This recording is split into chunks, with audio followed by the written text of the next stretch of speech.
NPAs are not write-offs, actual write-offs. They can come back. They can come back. So I think that's what will happen. But the stock based on FY16 estimates, I'm not even looking at FY15. FY15 is passe, some would argue. It is trading at about 2.5 times book. Yes, absolutely. I agree. And the problem is that if a company grows at 27%, then in 3 years' time, 2.5 times books become 1.2 times book. So these things keep on happening. We have seen that in Grah Finance. But the fact that there is some degree of volatility in their numbers, yes, that is not shaking your investment thesis. No, as long as I am comfortable with the management, I have confidence that management has got all due diligences in place, I don't have to worry about. So where is Mahindra & Mahindra Financials? Closer to 300? Yes. Is it a buy at the current juncture? Or yes, it is a buy. For a decline? It is a buy. So according to you, Mahindra & Mahindra Financials has done the right thing by not venturing into the banking space.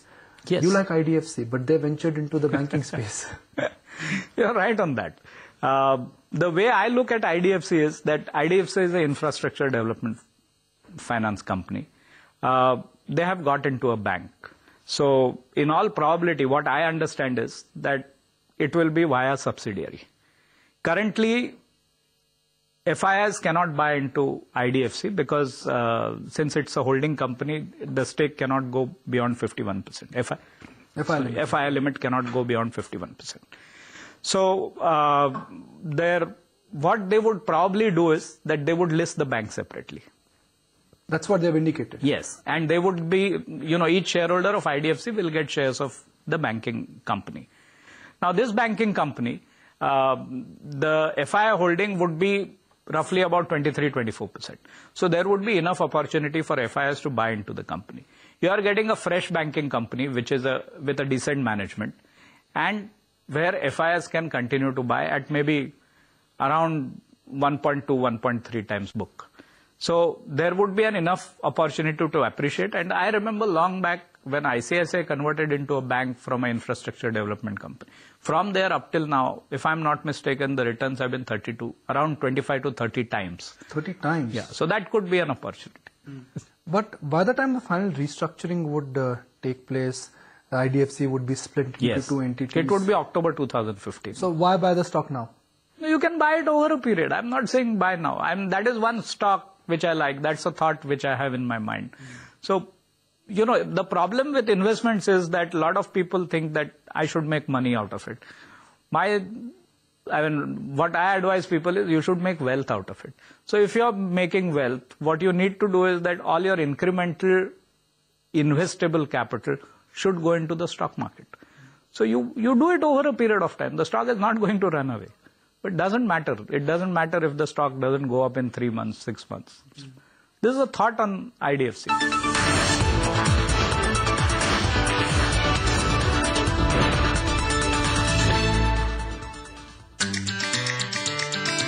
Now, buying a house is not just about the EMIs and the down payment. A home is where your children will have their first impressions on life. It will be your muse after a tired day, an inspiration for the family to get together. Bear no doubts. Open the door to your brand new dream home with a property guide. Only on ET Now. India is a $600 billion retail economy, out of which only 0.5% is e-commerce. So today, e-commerce is $3 billion space. Sure. And when India gets to 10% of all retail being e-commerce, we are looking at a $100 billion market getting created in the next 10 years. Catch Kunal Bell discuss the e-commerce opportunity on Tea Time. Only on ET Now. Welcome to HSBC Wealth Masterclass Season 2. It's not about preserving dignity, it's also preserving your existing lifestyle after you've retired that requires you to save money. You will have the false notion that your money is going into PF and it is safe, but going by the state of inflation, you are actually getting poorer by the day.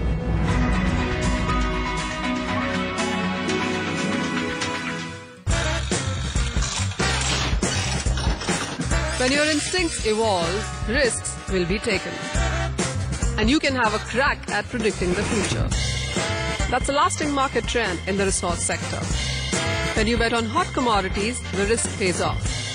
I pick them early for your huge gains. Track the fundamentals on hot commodities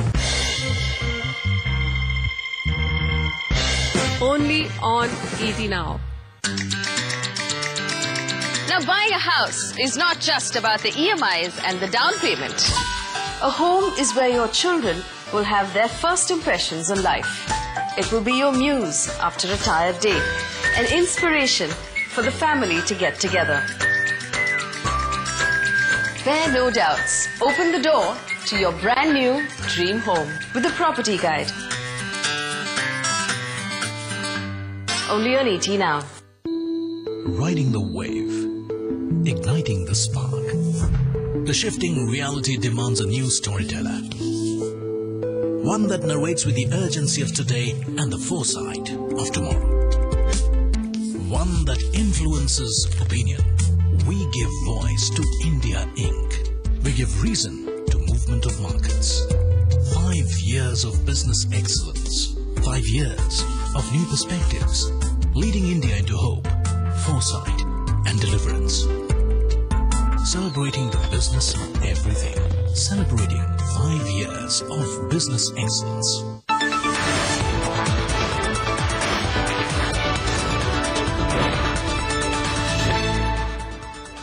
Are you advising your clients, and especially to our viewers who are watching the show, that look, bet on economy-related sectors, bet on the economic revival, but bet it via companies who would be financing the economy rather than buying companies who would really be creating the next cycle? That's right. Because I think significant portion of the growth in infrastructure is going to be financed by debt. So that is the reason why I'm more bullish on these companies rather than the infrastructure companies themselves. Because these companies have destroyed so much of shareholder value, that's right, that fresh equity commitment may not come for a long, long time. That's true. Britannia, in general, markets don't like consumer staples. Yeah. I'm yet to read a bullish report on consumer staples which will justify the price of HUL, ITC, or for that matter, Yes. Britannia. But you are of the view that Britannia, even at the current P of 20 plus, is a buy. Yes, it's into right business. See, my logic behind it is that it's into right business. They are giving you quality products. They are into virtually all your morning needs. So they are into biscuits, they are into dairy. Over a period, it's possible that they may look out for a joint venture partner for dairy because they don't have an expertise there, let's put it that way. And as I said, I'm completely banking on increasing per capita income. Whenever I go to US, I'm really astounded by the kind of consumption which we see in US. In a small, city of, say, 1 million population or even less than that, you have 5-6 Walmarts, you have a couple of Costco's and things like that, and all of them are doing exceedingly well. It's all because of increasing per capita, high per capita income. Geography. High per capita income. So $30,000 to $1,500. I'm saying forget about $30,000. $1,500 to $4,000, it will change drastically the things what we are seeing now, especially in consumption. But Britannia's operating profit margins are about 10%. Yes. 10% for FMCG business, which has access to brands. They are in premium products, best category dairy products, best category business. Yes. Why are margins so low? See, the thing is that if you look at biscuits, significant portion of their sales still comes from glucose, which is a commodity product. Over a period, their margins have been going up, predominantly because they are moving towards value-added value-added products. So as this change continues, I expect the margins to go up further.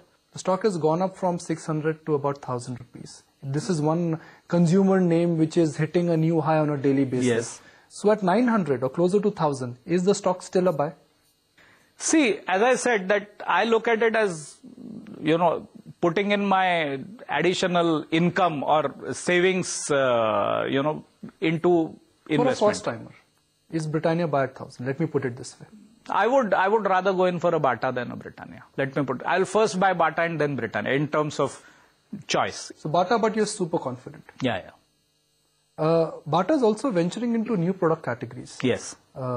Footwear is the main product category for them, but they are moving into belts, they are moving into leather wallets, they are moving into leather bags. Unnecessary diversification? No, I don't think so. It's a more of a I would say it's more of an advertisement rather more than like an anything. extension. Yeah, it's more like an extension. People probably come to a Bata store, they would see some bags and land up buying shoes. So that is what will happen probably. What role do you think banks will play now? Because banks are always considered to be the proxy, the closest proxy. If the economy revives, NPAs will good, bad loans will become good loans. Yes. Credit offtake will take over. What are your thoughts on that? No, I continue to be bullish on banks. I have been bullish for some time. Banks have gone up, come down. But overall, I think from when we talked last time, all of them are up about 45-50%. You can expect a steady return of 23-24% in terms of earnings and in terms of growth when the economy starts reviving. So you're talking of doubling every 3 years, which is fine. It may not be great, but it's not bad either. Slightly better than what the market will give you. You've liked PSU banks in the past. And Yes. You've been very vocal that you've liked PSU banks because they are cheap. Yes. They're good companies. Yes. They're sovereign-backed banks which will Sort of, never yes, go under. yes. But the problem for banks is that they don't have fresh capital. So bad loans could become good loans. NPAs could revive. But ultimately, to participate in an economic expansion, you need fresh capital, Absolutely. which a lot of banks don't have. No, when it comes to PSU banks, I wouldn't, sort of bet on across banks. So there are a couple of banks which I would rather be bullish on. Bank of Baroda, I have been talking for a long time. I continue to hold that. That's a good bank, well-managed bank. So one should continue buying that. What about private banks? Are they priced to perfection? As far as private banks are concerned, some of them are not very cheap, but I would still buy some of them like an ICICI bank, maybe. The fund which you manage has given a super duper return of more than 60% in last 1 year. In order to generate a similar return. Well, not that much. Let me correct.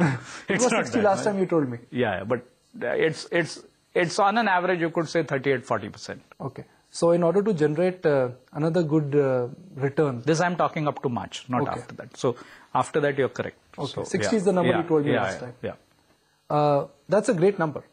But how are you preparing your portfolio now? Just because we have a change of guard, we have a new prime minister, has your portfolio strategy changed? Well, let me put it this way, that all my old holdings continue to be there. So all my consumer names, I think roughly we hold about 28% in consumers. We hold about 20% in banks. We hold about 10% in pharma. And yes, we have added some so-called infrastructure names like Larsen & Toubro, Voltas, but that I have done it much earlier. So I have done it when they were languishing and when immediately around the time when probably somewhere in December before the state election results were announced.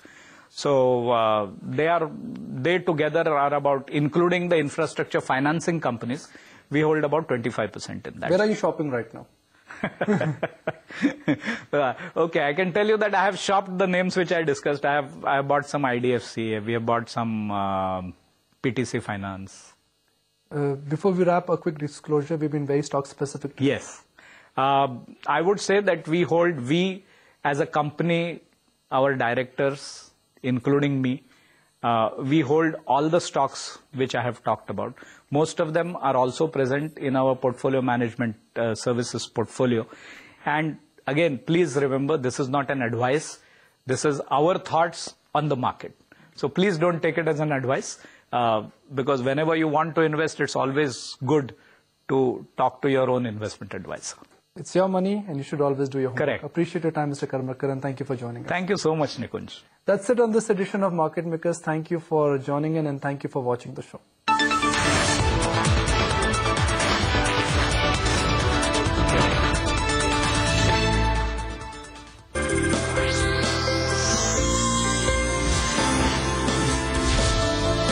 On All About Stocks this week, the Sensex falls nearly 350 points on Friday.